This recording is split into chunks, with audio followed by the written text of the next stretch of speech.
السلام علیکم ویورز، امید کرتی ہوں سب خیریت سے ہوں گے اور سب کے لیے یہ قرآن پاک کا ترجمہ عملی زندگی میں مددگار ثابت ہو رہا ہوگا، سب کے علم میں بھی اضافہ ہو رہا ہوگا۔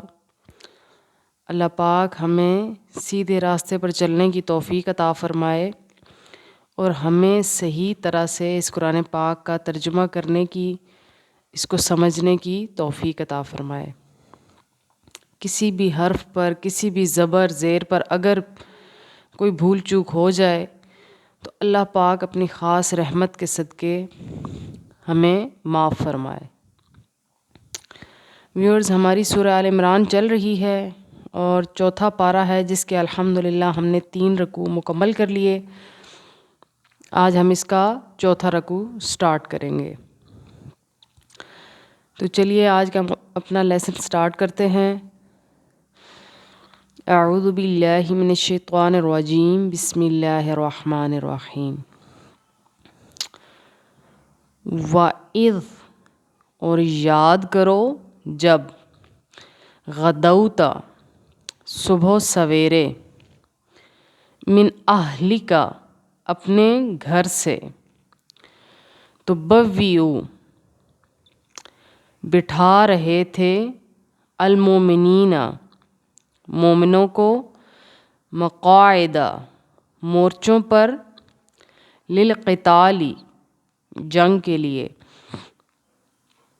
واللہ، اور اللہ تعالی، سمیع، سب کچھ سننے والا، علیم، جاننے والا ہے۔ اب یہاں پر جنگ احد کا واقعہ بیان ہوتا ہے کہ اللہ پاک کیا فرما رہا ہے کہ یاد کرو جب صبح سویرے تم اپنے گھر سے رخصت ہوئے اور مومنین کو جنگ کے مورچوں پر بٹھا رہے تھے۔ کیا مطلب کہ ابو سفیان بدر کے مقتولوں کا بدلہ لینے اور اپنی شکست کا بدنما داغ مٹانے کے لیے 3000 مسلح جنگ آزماؤں کا لشکر جرار لے کر مدینہ طیبہ پر چڑھائی کرنے کے لیے روانہ ہوا۔ اس دفعہ آتش انتقام کو بڑھانے کے لیے اور جوش حمیت کو تیز تر کرنے کے لیے وہ اپنی عورتوں کو بھی ساتھ لائے تھے، جن کی قیادت ابو سفیان کی بیوی ہندہ کر رہی تھی۔ وہ اشعار گا گا کر اور دف بجا کر ان کو اشتعال میں لاتی۔ جب وہ جنگ احد کے میدان میں خیمہ زن ہو گئے تو حضور صلی اللہ علیہ وسلم نے مجلس مشاورت طلب کی، یعنی صحابہ کرام کو بلایا کہ ان سے مشورہ کیا جائے کہ ابھی کس طرح سے ان سے نمٹنا ہے۔ یعنی کہ اللہ کا نبی ہو کر بھی پوری ٹیم کے ساتھ مل کر کام کرتا ہے، یہ اللہ کے نبی نے ہمیں سکھایا ہے۔ یہ پوائنٹس نوٹ کرنے کے ہوتے ہیں، یہ باتیں غور کرنے کی ہوتی ہیں کہ اللہ کے نبی کا طرز زندگی کیا ہے، کہ صرف جو ہم نے سنتوں میں قید کر دیا دائیں ہاتھ سے کھانا کھانا اور کھانے سے پہلے ہاتھ دھونا اور بسم اللہ پڑھنا، نبی کی زندگی یہ نہیں ہے، بلکہ نبی کی زندگی تو ہماری پوری زندگی کے لیے ایک سبق ہے، ایک لیسن ہے۔ ہم چاہیں تو غور کر کے اپنی زندگی اس کے مطابق گزار سکتے ہیں۔ یہ دین بہت وسیع ہے، لیکن یہ ہماری کم عقلی ہے کہ اس کو ہم نے ایک کوزے میں بند کر دیا اور اپنے لیے خود ہی قید سمجھنا شروع کر دی۔ ابھی یہاں پر کیا معاملہ غور طلب ہے کہ نبی صلی اللہ علیہ وسلم چاہتے تو فیصلہ سنا دیتے اور جنگ کے میدان میں اتر جاتے۔ آپ کے فیصلے تو نہ غلط ہو سکتے تھے اور نہ ہی کسی کو کوئی اعتراض ہو سکتا تھا، لیکن نبی صلی اللہ علیہ وسلم اپنے صحابہ سے مشورہ لیتے، پوری ایک ٹیم بناتے کہ وہ بھی اپنی رائے کا پورا پورا حق رکھتے ہیں۔ تو ہمیں بھی چاہیے کہ جب ہم زندگی کے میدان میں قیادت کرنی ہمیں پڑ جائے کہیں، تو ہم نبی سے، اپنے نبی سے اس طرح سے سبق لیں، اس طرح سے سیکھیں کہ قیادت کرنے کا اصل طریقہ کیا ہے۔ یہ نہیں کہ صرف اپنی ہی سنائے جائیں، بلکہ اپنے سے جو انڈر لوگ ہیں، جو ہمارے انڈر کام کرنے والے یا جو ہمارے ساتھ چلنے والے ہیں، سب کی رائے اہمیت کی حامل ہوتی ہے۔ نبی صلی اللہ علیہ وسلم نے صحابہ کو بلایا مشورے کے لیے۔ حضور صلی اللہ علیہ وسلم کی اور اکابر صحابہ کی رائے یہ تھی کہ مدینہ میں رہ کر ان کا مقابلہ کیا جائے۔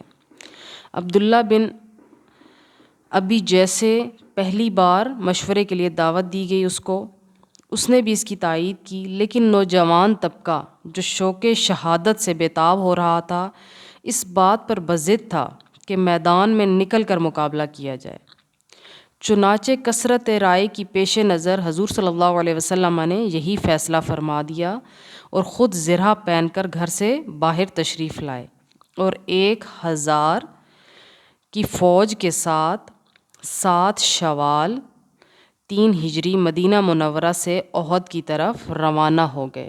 اور اب نبی آخر الزماں وجہ تخلیق کائنات نے بھی اپنے صحابہ کی بات کو اہمیت دی، ان کی بات کا مان رکھا، ان کی مرضی کا خیال رکھا کہ اگر ان کو شوق ہے شہادت کا، ان کا من یہ ہے کہ میدان میں جا کے جنگ کی جائے، تو آپ نے ان کے مطابق فیصلہ کیا۔ یہ نہیں کہ میں اللہ کا نبی ہوں تو میری بات مانی جائے۔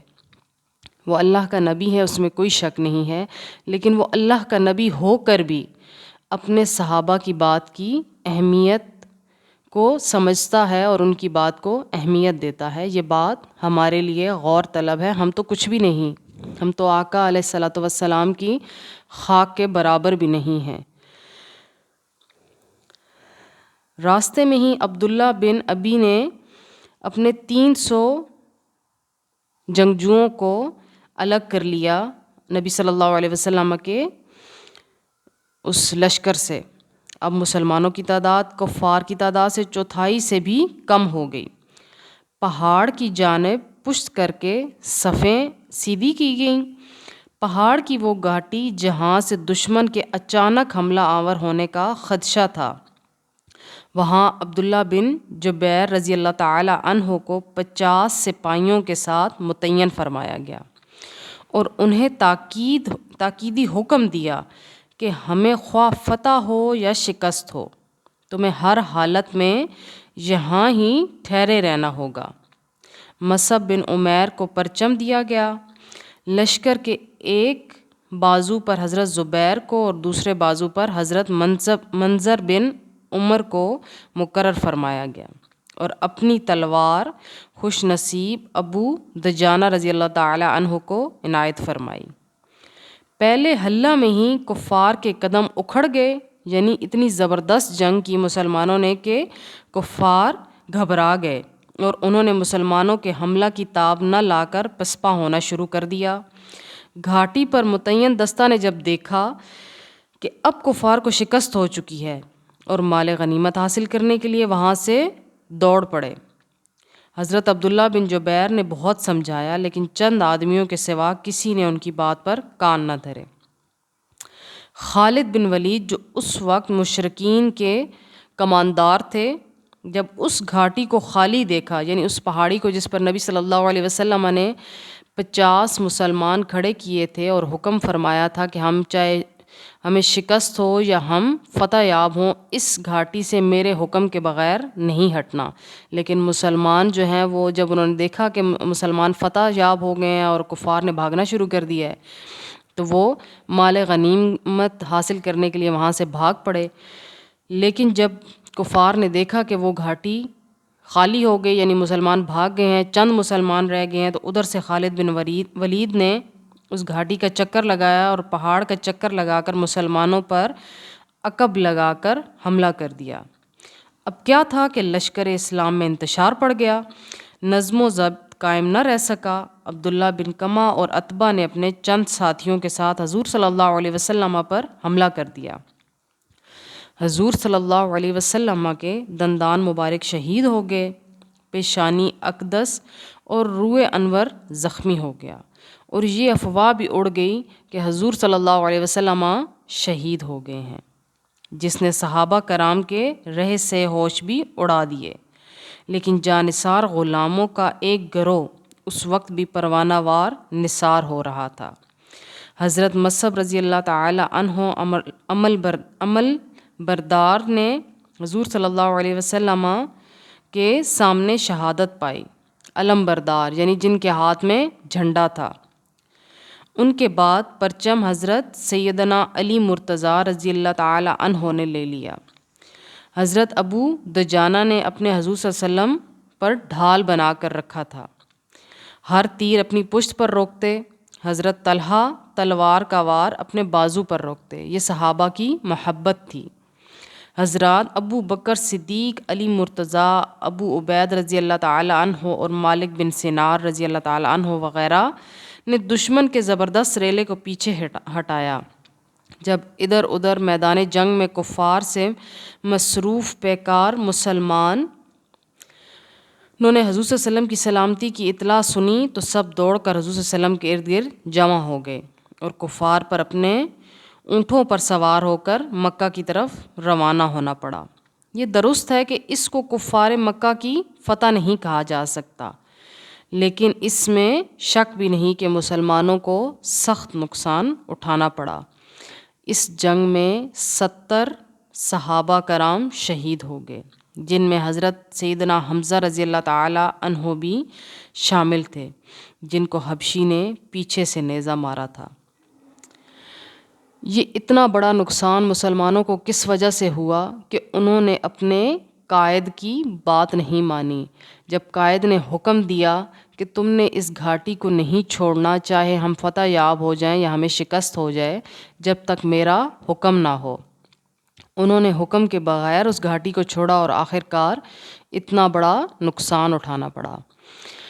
تو یہ قائدین کے لیے بھی اور قائدین کے انڈر کام کرنے والوں کے لیے بھی، دونوں کے لیے سبق ہے کہ قائد کو کس طرح سے چلنا چاہیے۔ یہ نبی صلی اللہ علیہ وسلم نے سکھایا، اور جو قائد کے ساتھ چل رہے ہیں ان کو قائد کی کس طرح سے تائید کرنی چاہیے، اس کے حکم ماننا چاہیے۔ یہ بھی صحابہ کے عمل سے واضح ہو گیا کہ اگر وہ مال غنیمت کے شوق میں وہاں سے نہ بھاگ پڑتے تو ہو نہیں سکتا تھا کہ کافر اتنا بڑا نقصان مسلمانوں کو پہنچا سکتے۔